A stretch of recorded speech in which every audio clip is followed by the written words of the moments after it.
All right, a little bit about me. I wrote my first line of code in 1977. That's not the most important thing that happened in 1977. The most important thing that happened in 1977 was Star Wars. So just because we have our priorities straight. That line of code was written on a TRS-80 Model 1. 4K of RAM, cassette tape player to store your software on, and a version of BASIC. It was a tiny BASIC. And it only had 3 error messages. What? How? And sorry. Which I still think is one of the best error messages of all time. And not just because I'm Canadian, because it's kind of honest. I mean, what is object not found but sorry? I was 10 years old, and I fell in love with computing right then, and I've really never done anything else since. I got lucky. I walked into the right Radio Shack at the right time and got enamored of this machine. That first line of code was 10 print hello world, close quote, followed by my second line of code, 20 go to 10. And then I learned about the break key. But there's a power to programming, right?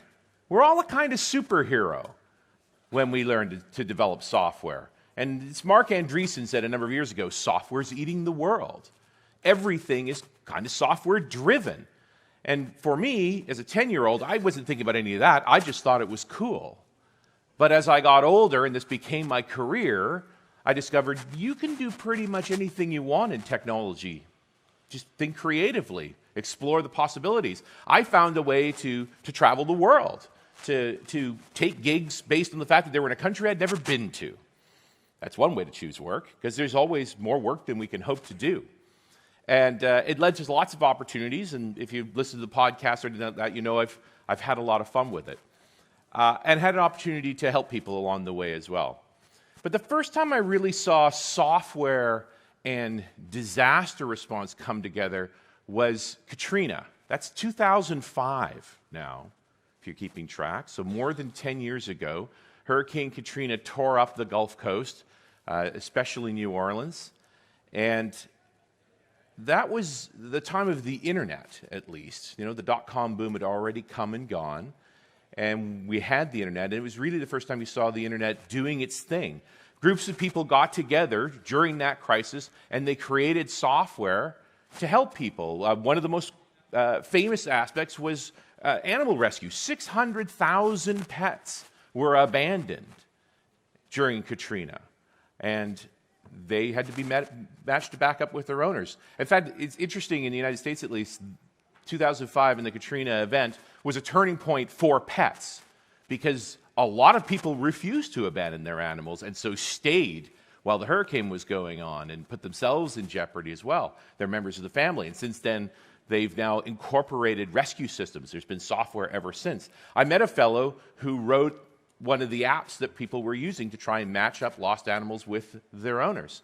And he talked about the rush of building software to save little furry lives, but also the reality that at the end of the event, when things had basically handled, the software got lost, as software does sometimes. And he got to write that same app again a few years later for a different hurricane. And then he wrote it again for another hurricane. And it turns out he gets really good at writing that app. But it made me think, you know, we could probably be a bit more efficient in that respect. What does it take to make really sustainable software? And that's an interesting concept. Typically, we're paid to write software, and ultimately, we don't own it. We are writing it on behalf of someone else, and they're ultimately responsible for its sustainment.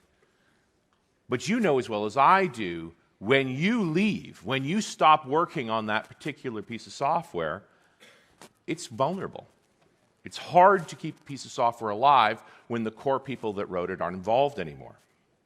Right? Something that's still buildable, something that's still modifiable, still addable, something that can be sustained. Now, in 2012, I was looking at how to help software developers be able to volunteer their time to charity.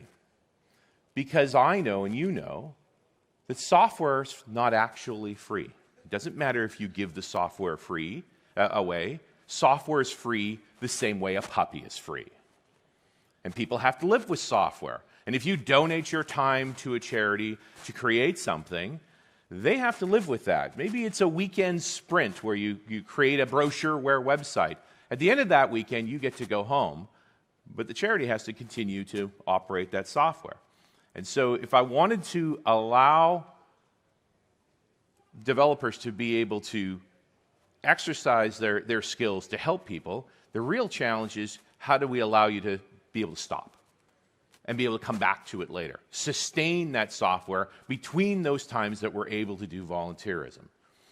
And one of the things that's happened in the past few years I think is very important is open source.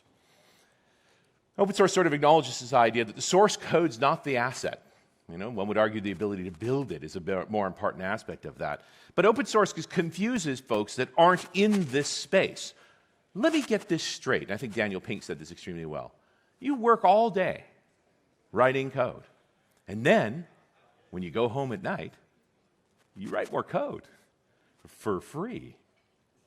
And in Daniel Pink's Drive, he talked about why that works, why that goes on. And I think it's one of the reasons that has made Humanitarian Toolbox possible, which is this idea that there's more to the creative act, to the exercising of our superpower when it comes to software than what we get paid to write it. Daniel talked about three things. He talked about autonomy, the ability to choose what you work on, how you work, what's important to you in that creative endeavor of making code. He also talked about mastery, because no software is perfect, right? Same as playing music. You can always play the song a little better or a little differently. There's more to it. I've met developers who are very upset when the project is done. I really like that code. I'd like to keep working on that code. Worst thing that could happen is the project had to be finished. You know, James Joyce said, art is never finished, only abandoned. I've met a lot of software like that too. We want to keep working on it. We want to keep polishing it, keep exploring it. That was the second aspect that Daniel Pink talked about. The third one is purpose. So purpose really speaks to why is software important to you? What are you working on that matters to you? And it's what's made the open source community sort of thrive has been that I'm working on something that matters to me. Now, an awful lot of open source software is by developers for developers, right? It's internal tooling, it's resourcing, and we collaborate around those projects. Somebody has an inspired idea and puts it out for all of us to explore, and then we contribute to it. It's part of our community. But if we start thinking in the broader sense of what charity can do for that, with that, it's even more powerful. We can go further. But there's a couple of other elements, especially if we think all the way back to something like Katrina. If we really want to create sustainable software for charities, we need infrastructure. The good news is, since then, we've gotten the cloud. So we have a public computing infrastructure available to us that we can push work to at any time. And I would also argue that a very important part is everybody has a computer now. You know, we may talk about the post-PC era, but these devices have as much horsepower as PCs of just a few years ago, if not more. I did the math the other day, and the iPad 2 has the same gigaflops processing power as the Cray XMP from 1985. Of course, the Cray XMP modeled nuclear explosions, and the iPad 2 plays Candy Crush, but close enough. So it was a combination of these things, the idea of creating sustainable software through an open source community, using the cloud and mobile devices, that created Humanitarian Toolbox. And that's our tagline: when disasters strike, code saves lives. The same way that Mark Andreessen said software's eating the world, I would argue software could save the world. Now, I know a fair bit about software. I've been doing it for a long time, and I've worked in the community for a long time. But I have had to learn about charity and about disaster response. And we chose disaster response because there's many places where software can help in charities. If you think about the idea of just bringing cloud and mobile to organizations throughout the world, which a lot of us are doing anyway for our businesses, but you think of it in the aspects of actually trying to help the world, there's a lot we could do. I chose disaster response because it was everywhere in the world. Natural disasters are an equal opportunity destroyer. Doesn't really matter where you go.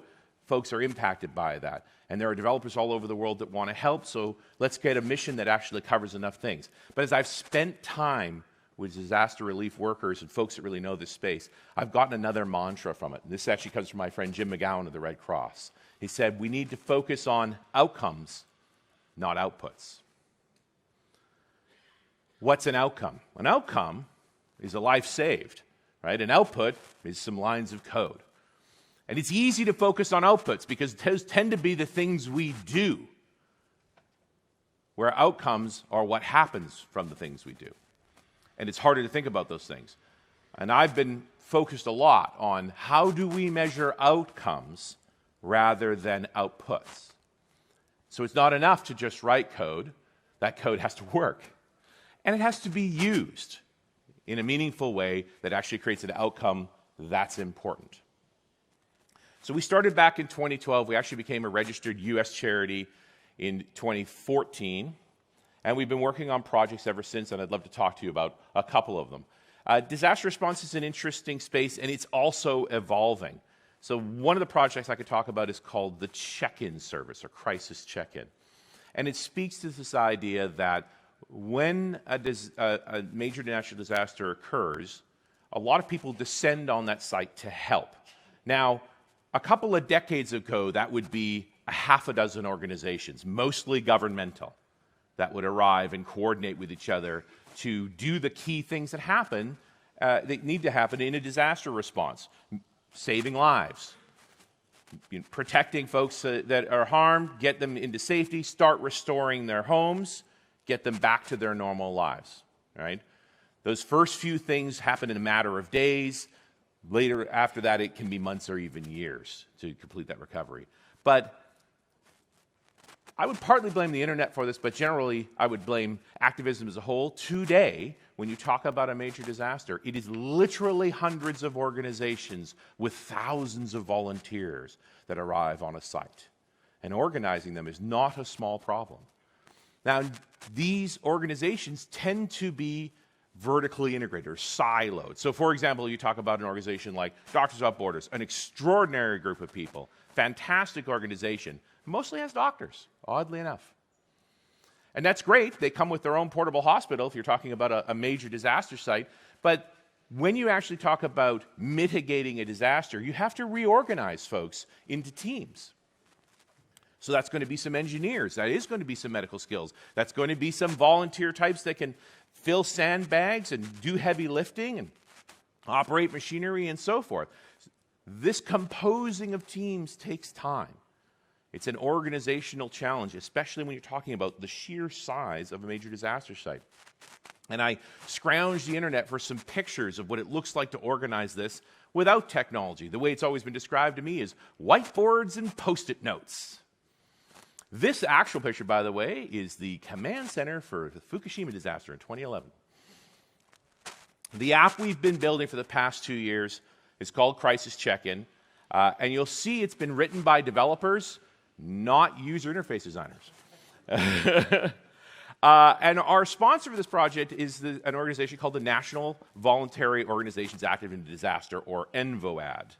And we've actually had this app out in virtual field trials. So one of the challenges when you're working in disaster response is you don't get to just give them software. You have to go through a series of trials to prove its validity. And typically you're competing against technologies like pen and paper, which doesn't sound that hard until you measure battery life. Because the battery life on pen and paper is pretty awesome. Resolution's pretty good too. And disaster response folks are conservative. They're careful. They need their things to work. They're going to be in adverse conditions. And so stability, reliability, all those things are important. So we're still in the process of testing this particular piece of software and showing that it has capabilities that matter.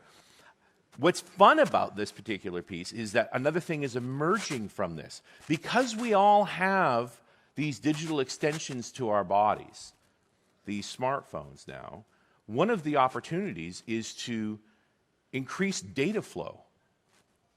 So it's one thing after, say, an earthquake to get out there and try and inspect all buildings for structural damage, for bridge damage, for surfaces ruptured, gas lines leaking, and so forth. And there are qualified people that can do that, but there's only so many of them. It takes time to organize them and get them out there.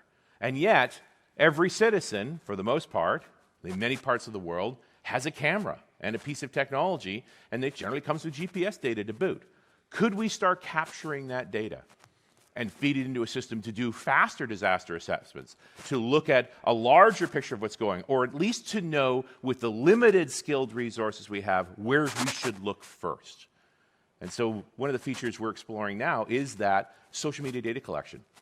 Not even counting on the citizens to direct it to us, but just out on Twitter. If we were just watching what folks are taking pictures of, what they're concerned about, what the conversations are going on, so we can plug into that and help to coordinate and organize that information.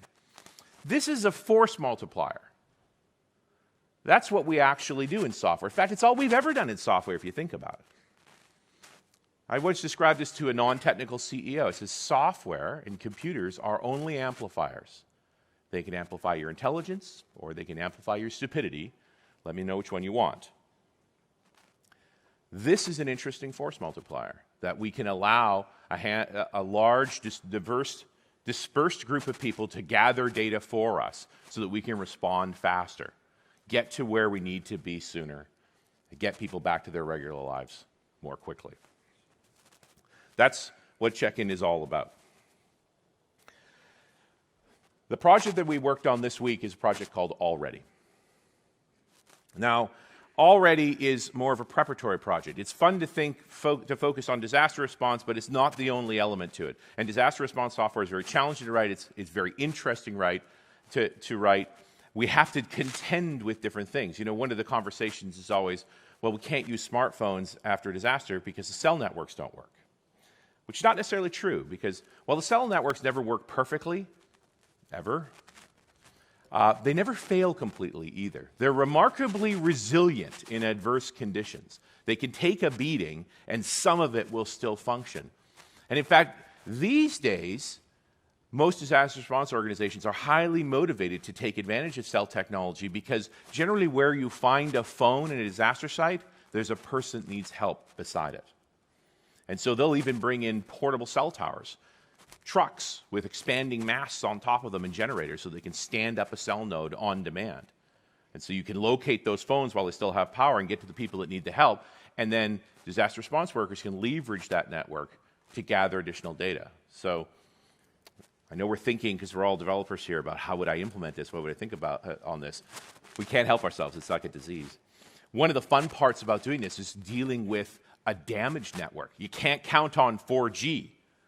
I mean, you can't count on 4G on good days, but on bad days when you can't count on 4G, you could still transmit data, albeit slowly and carefully, over SMS if you had to. You know, but 100 characters at a go. So one of the challenges we've had playing with the software is, given a damaged network, could we still move the critical data around? Less pictures and video, but more core messages, core contacts, identifying localities, GPS data. We could actually do all of that with those networks. It's a different way to think about software, to deal with that sustainability and resiliency aspects of keeping that stuff running. So the cell network is still being a vital part of the equation. Already came along a little later than the Crisis Check-in app. Already has a sponsor in the Red Cross. Now, they're not paying for it. This is a volunteer effort, right? All of our software development is done by volunteers. And but we need a sponsor. We need somebody who knows what needs to be built, right? A domain expert. It's no different than any other piece of software.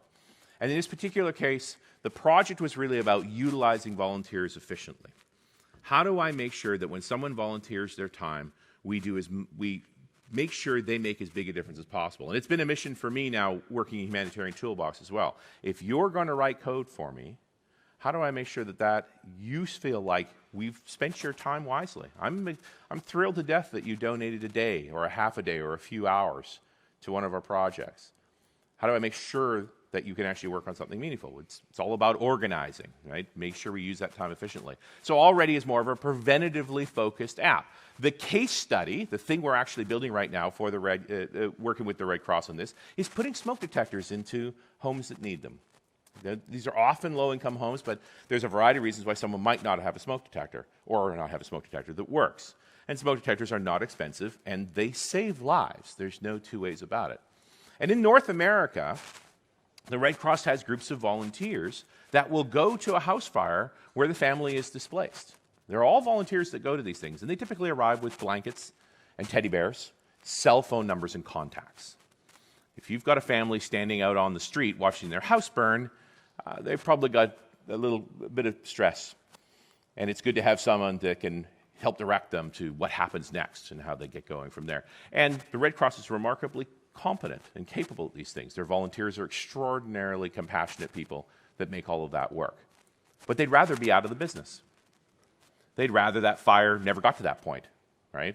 That it was only smoldering when the smoke alarm went off and they could put it out themselves or stop it from being severe, be on top of it, and certainly make sure everyone gets out alive. The smoke detectors are inexpensive. The only tricky part about a smoke detector is installing it correctly. There are some rules about the right place to put it. They mostly involve being just out of reach so you can't turn it off when you burn your food. But you need a volunteer who knows how to install them correctly. And so they need to run these campaigns. They'll typically be at a Home Depot or some kind of a large shopping mall with signs and tables and volunteers saying, do you need a smoke detector? Can we come in and replace yours for you? And they'll collect those names and addresses and then organize their volunteers to go out and install them some weeks later. Not a hugely complicated task, but software can make a huge difference in this, that we can manage that campaign in more detail, keep track of that geographical data, and then when it comes to the actual installers, there's less manual labor involved. They don't have to all come into one place and get a list of names and addresses and so forth. Now we can do it with their phone. And just to make it a little more interesting, we tie into technology like Twilio so that when the installer is ready to go to a particular home, they can hit a button on that app that then notifies the homeowner, we're on their way. We're on our way to put that smoke detector in, just the way the cable company doesn't. We notice a difference in the trials on this, because typically, if you've got several weeks delay between the time where you said, yes, I'd like a free smoke detector installed in my home, and someone actually showing up, they were only getting about a 20 to 30% result of being successfully installed. People forget. They're not home. They don't know who the strange man is at the door. There's a lot of reasons why it doesn't actually get installed. But when we use the technology so that we're reminding people when we're coming, who's going to be coming, what they can expect, that success rate goes up to more like 80%. And so more smoke detectors get installed in less time, and using those volunteers' time more efficiently, and we get to focus on outcomes rather than the outputs. The output is the installing of the smoke detector, which is a good output, no two ways about it. The outcome will be the house fire that didn't happen or the house fire that got managed better. So part of our effort in this software is actually to monitor these sorts of things in detail.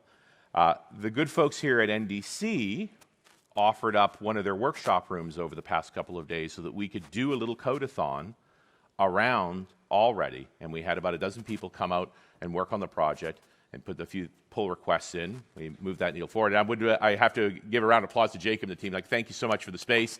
And they fed us, which is nice. It was a great project, and it also has some styling challenges. So when we talk about the help that we need, UX folks, please. We're nice developers. We managed to pick up some orange, but that was about as much styling we've done so far. This app's almost ready to go into production. We're going to put it into the field this month, we expect. So the feature set's matured, and we've done enough testing and trials with it with different organizations that we're now having some confidence that we can put it out in the field. And something new that's come up for us is we're running it in the cloud. So Microsoft Philanthropies is a part of a Microsoft organization that's involved in giving public cloud for public good. And so we're now a member, and they're pretty much giving us as much Azure as we need to actually operate the software. When we started Humanitarian Toolbox, we were thinking in terms of we're going to make a toolbox of software that people can run when they need it. And that's the toolkit side of it. Now it's starting to look like disaster response as a service. So how about I just run it for you? So you don't have to worry about setting it up and installing it and maintaining it and so forth. We'll operate in the cloud on your behalf in a multi-tenancy app form. And when your project winds down, we'll just hang on to it for you. And if other people need to run them, we can run them all in parallel. So I have a sneaky suspicion this particular app will never get turned off. We'll keep adding to it. Because if you think about the scenario I've just painted here, there are many other applications. We're already talking to an organization that wants to do flood prevention checking. So would you like a free inspection to make sure that your house is prepared in case of severe rains and flooding? Right? What resources are available? What can be done? Same thing. Skilled volunteers need to do the inspecting. We can organize them so that they utilize their time effectively, and you can get those checks done so that you have some confidence that you're going to know what will happen to you in a flood. And the list goes on. Well, this software is all built out in the open. It's sitting on GitHub. If you'd like a copy, knock yourself out. Feel free. If you want to contribute also, feel free. Right? We're not restricting the access to any of these things. You can do anything you want with any of it. So we're looking at other projects and other opportunities where we can utilize the same software to solve related problems, mostly about prevention in serious disasters. There's a lot of ways that this can be utilized, and there's many more projects you can think of. Up until now, if you're really mulling over this idea, there's a lot of apps we could be building, right? Disasters are complicated beasts. There's many things that could be contributed, and a lot of projects could be done. And typically in the open source community, the approach to projects is very much driven by the developer. What idea do you have today? Maybe we'll talk about it and add the feature in. We've not approached open source that way. We're working with disaster response experts and good project managers that allow us to break the work down into coherent work items so that you don't have to invent the best solution to the problem. We've got a work item for you. Pick it up and run with it. And I've been really pleased to see the kind of community that has grown around our projects. This Already project now has 115 contributors at about 2,700 commits over the past 18 months. But there's no sort of dominant developer in this project. You know, most open source projects I've ever seen really are the vision of an individual who's done the bulk of the contributions, and then a few other folks get involved. If you look at the top contributors to Already, you'll see there's about 10 people that all have 100+ contributions to the commits to the project, and that's sort of driven it. And then there's many, many more that have done a few commits. We hold codeathons on a regular basis. NDC just hosted ours this past 2 days, and we love the work that comes from that. Our mission always, when you come in and work on a codeathon with us, is that you'll get a check-in or two done in those 2 days. But what we're really hoping is you get hooked on our projects, right? I think back to Daniel Pink's Autonomy, Mastery, Purpose. I think we got a lot of purpose here, and the autonomy and mastery is completely up to you on what you want to work on. Already is built with ASP.NET Core, so we are, playing with some leading edge bits. Maybe that's stuff you can't use in your work yet, but you'd like to experiment with it. I have a project for you. It's something you can contribute to and continue to contribute to. And so we've had the experience where 3 friends came into a codeathon in Wisconsin, worked for 2 days with us on a project, and then said, we used to go bowling on Wednesdays. Now we pick up Already work items and just continue to contribute to the project. So those long-term contributors, that's where they come from. I'll embarrass him. I don't think he's in the room, but Steve Gordon is one of our contributors from here in the UK. And I met him for the first time this week at this event. He just came out of the blue one day. We were operating. We've got a group of folks in different locations work on the project, and one day we started getting pull requests from the UK. He had heard about a Humanitarian Toolbox on .NET Rocks, and he had picked up the project and thought Already was pretty cool, and he just started making contributions. And he's one of our top contributors at this point. And he was able to meet us this week, but also brought his whole team along. So the 5 of them worked together on that project. And it's one of the things that I think is the most exciting when you talk about these kinds of contributions. I've done team building exercises with software developers literally for decades. Because I firmly believe a really productive team, those team members trust each other, and it's fairly hard to build up trust at work. You got to work in other environments. You got to sort of see people out of their normal element to really get a sense of who they are. And so what I'd end up doing is taking my team off to do charitable works. But we'd usually end up at a place like Habitat for Humanity. An awesome charity. They do amazing work, good fun to work on it, but it is a little frustrating to see an extraordinary back-end programmer painting a fence. Not that the fence didn't need to be painted, and not that he didn't do a good job, but was it really the best thing we could do with the half day that we had to work together? Watching Steve's team develop together these past 2 days, on a project that's not part of their normal thing, with tooling they don't normally use, but really enjoying each other and pressing against each other's skills and exploring things and making sure everybody got a pull request in. Very inspirational to me to see that this is what we can do as citizens of the world and software developers to actually work together to be better as developers, as well as make a substantial contribution. If you want a picture of just how many people that looks like, it looks like this. These are the contributors to Already.